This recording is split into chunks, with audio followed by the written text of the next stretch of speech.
Sementara itu, Saudara Wapres Ma'ruf Amin juga menargetkan Indonesia akan menjadi produsen halal terbesar di dunia pada tahun 2024 mendatang.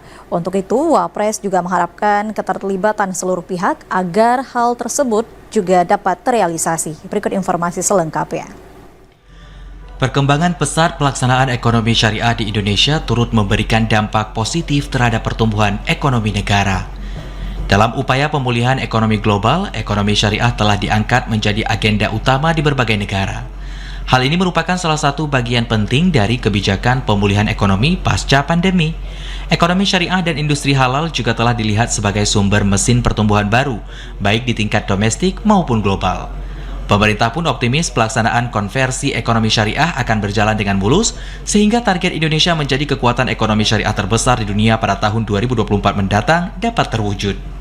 Karena selama ini Indonesia ini hanya menjadi pemberi sertifikasi, hanya memberi cap saja terhadap produk-produk halal di berbagai dunia.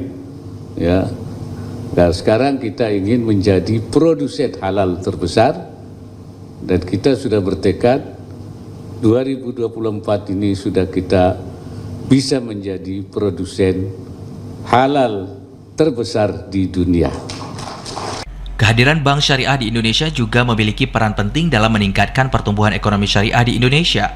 Sementara itu, dalam mendukung target ini, Wapres pun mengharapkan agar berbagai produk lokal UMKM dapat segera melakukan sertifikasi halal sehingga perkembangan ekonomi syariah dapat berjalan dengan maksimal.